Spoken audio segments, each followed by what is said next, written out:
Arsenal's season just keeps on being unpredictable. After a trip to Dubai that was meant to be to recharge, we've unfortunately got some breaking injury news that could change the course of our season. So today we'll get the breaking update from David Ornstein. We'll also talk about the emergence of a new star from Havertz, find out about the big return for our game against Leicester, as well as Mikel Arteta's surprise tactical twist. We'll also break down the title race twist at Goodison Park.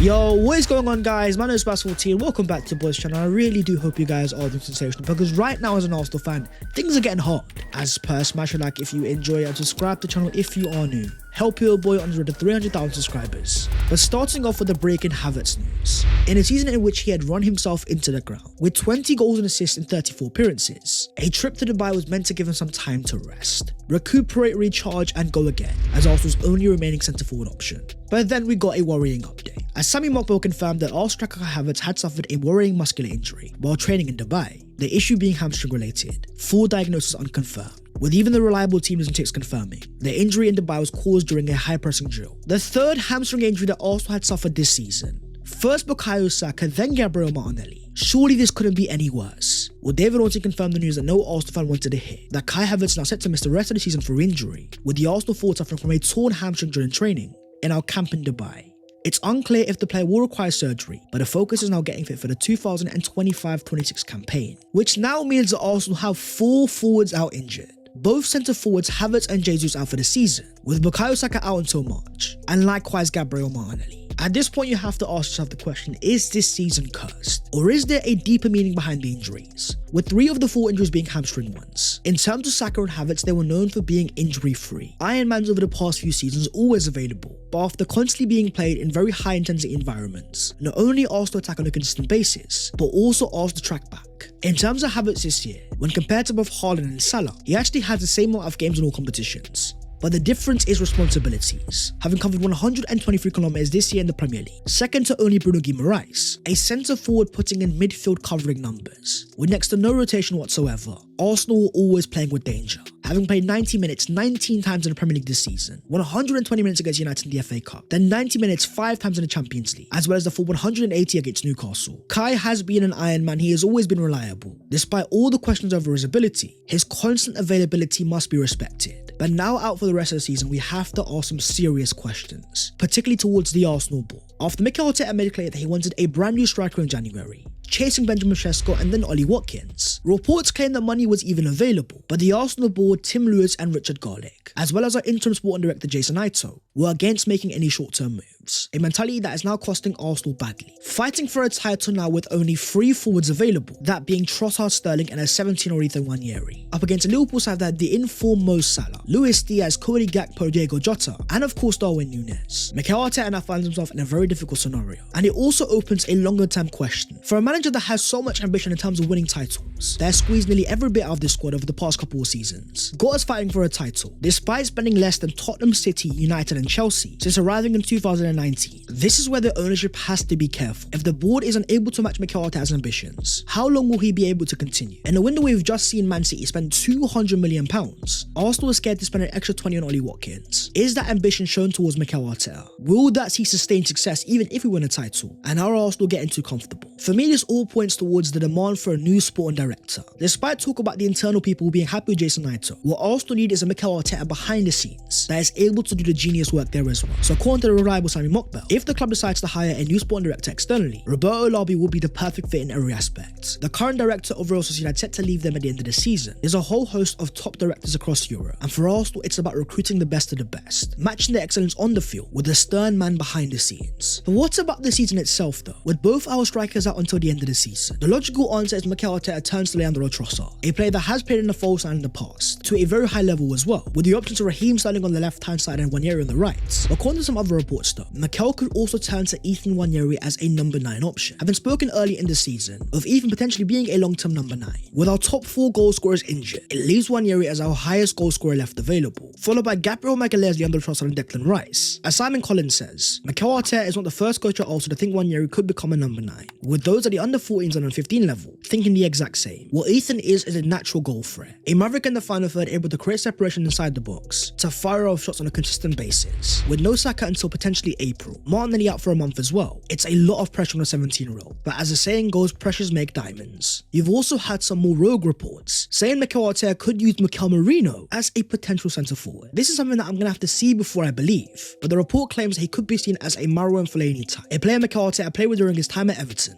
A target man in the final third at 6'3", who as we've seen can thrive in the air. Merino is a player that whenever he plays for Arsenal does get into goal scoring positions, having seen him miss numerous big chances. This to me looks more like fan fiction. Regardless though, Arsenal find themselves in a very difficult scenario. Mikel Arteta is going to have to work some magic. So comment down below your potential solutions. With Havertz out until the end of the season, who do you believe will be Arsenal's go-to centre forward? We've also got an update though on Takehiro Tomiyasu. Yes my friends, he does still play for Arsenal Football Club, having only made one appearance all season. Off the bench against Southampton in a game he was also injured in. Now according to Sammy Mikel, there are emerging fears over Tomiyasu's troublesome knee injuries, with doctors believed to be considering sending the player for another operation in efforts to cure the issue. A procedure will likely rule Tomiyasu out for a significant period of time. A player that has had 3 different knee injuries in the same season, missing next to every single Arsenal game. It only makes sense for the player to get this knee operation, solve what is clearly a long-term issue, to not only help the player recover, but also protect his long-term health. For Tomiyasu, it's a very hard one for Arsenal fans. A player we've seen when he's available be so reliable, a versatile option able to play left back, right back and centre back. But having signed a brand new contract only back in March 2024, a 2-year deal until 2026. At the time he was wanted to buy of course Bayern Munich, but also said no. But over an Arsenal career where he's never been reliably available, constant calf injuries, knee injuries galore, at one point you have to be honest and a bit ruthless. Come this summer, I wonder what Arsenal do.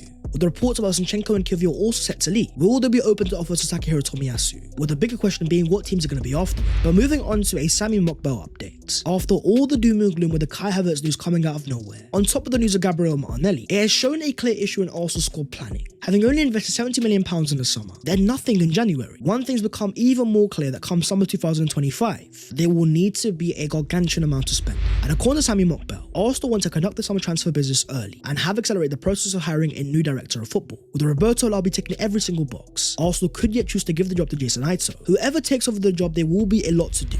As Mikel claims, Arsenal want to make 3 big signings in the summer, but may have to sell someone to fund that. Martinelli could also be sold if a good offer arrives for him. The Gabriel Martinelli part is definitely interesting. A player that according to reports come the January transfer window, was potentially wanted by clubs in Saudi Arabia, a league that has shown is not scared to spend big amounts of money, even offering €90 million for Karim Mitoma. For Martinelli, a player 23 years of age with a long-term Arsenal contract. He may have scored 7 goals so far this season, but there are some questions over his long-term ability for Arsenal. Can he be our starting left winger? Can he reach the same levels of Bukayo Saka? My question is to you guys down below in the comments. If Arsenal are open to letting Martinelli go, how much money would you guys want to see come in to let the Brazilian star boy leave? But also in terms of the 3 big signings, one of those players is definitely going to be a midfielder. And according to Mikel, if all goes to plan, it could be Martin Zubimendi, who will be an Arsenal player in the summer. Reports that Arsenal will activate his £50 million release clause, with Mikel Arteta having convinced the player to come to the Emirates Stadium. But with the departures of both Thomas Partey and Jorginho, according to Mikel, aside from Zubimendi, Arsenal may sign one more midfielder, as Jorginho is off to Brazil and Partey is unlikely to be offered a new deal. That's why of course we're looking to a certain Norwegian talent, Sven Nijpen of FC Rosenborg,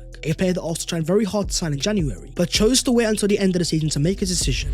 Now according to Sammy Mikel, Arsenal are in a strong position to secure the Nijpen deal this summer, and there is a high level of confidence that it will go through. But for a player who's still a teenager, lacks experience of top level European football, by letting go of 2 of our most experienced midfielders, I wonder if Arsenal will need a more experienced signing as well. We've also got some news though on a potential departure, as according to Sammy Mikel, if Leandro Trossard does not agree to sign a new contract this summer, Arsenal will consider offers for the Belgian, a player that we had a £35 million offer for right at the start of the season, that again coming from Saudi Arabia, will only have 1 year left on his contract come this summer, with only 5 goals and 6 assists so far this season. Despite scoring 17 last year, Trossard may not be the long-term answer, but having seen him last year be a very good player off the bench, if Arsenal are going to sign a brand new left winger this summer, why not use Trossard as the game changer once again? A player that coming off the bench can make an impact. With the amount of players that Arsenal will let leave this summer, unless we get a crazy offer from Trossard, I don't see his departure as a priority. But in terms of long-term futures, what about our star boy Bukayo Saka? Recovering from a hamstring injury, set to return either March or April. Now according to the reliable Handaverse, preliminary talks to extend the contract of Bukayo Saka are now underway, with talks at an early stage, as Arsenal aim to secure the long-term future of Bukayo Saka, having signed a brand new deal in summer 2023, reportedly earning nearly £300,000 a week. Come this summer, Saka will only have 2 years left on his contract.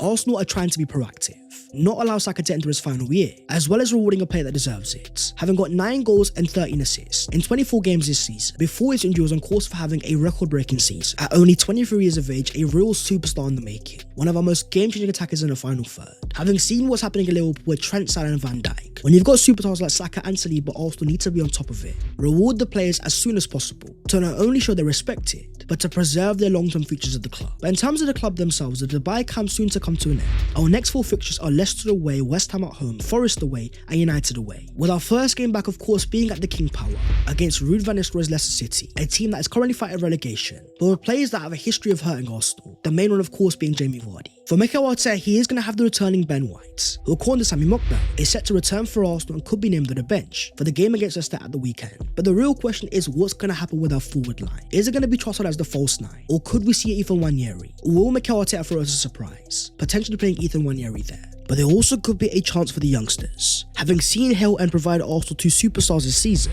Mikel Arteta also took quite a few youngsters to Dubai. The stars of course being Max Dowman, but in terms of the attackers, Ismail Kabaya, Charles Sago Jr. and Nathan Butler Oyedeji. With only 3 attackers fit available, Mikel Arteta will have youngsters off the bench, with another superstar emerging in the Hill end, Andre Harry-Menounos at 17 years of age, with 13 goals and assists in his last 12 starts for the Arsenal under-18s. If it wasn't for Hill in the first place, Mikel Arteta may have not had a job.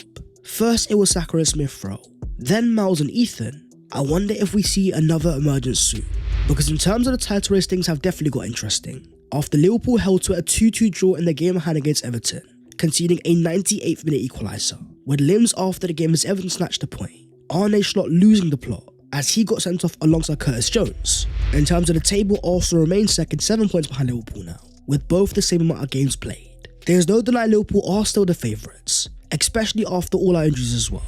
But the next 4 games are going to be tricky. Wolves at home, Villa away, City away and then Newcastle at home. Despite having a near fully fit squad available, for one of the first times this year Liverpool struggled, being outplayed by the Everton side that are firmly in the bottom half. With Arsenal's game against Leicester being before Liverpool's, we have a chance to close the gap down to 4. But that is the video there and there, so hopefully you guys have enjoyed. If you have, don't forget to smash a like and also subscribe to the channel if you are new. If you want to follow your boy on all of his social medias, then the links are down below in the description. But that was all of your latest Arsenal news today, ahead of another massive game on Saturday, with the Kai Havertz news coming like an RK out of nowhere. Once again, Arsenal will have to adapt. Fingers crossed the Dubai magic will work once again, but until then, I'll see you next time. Take care, and a bit.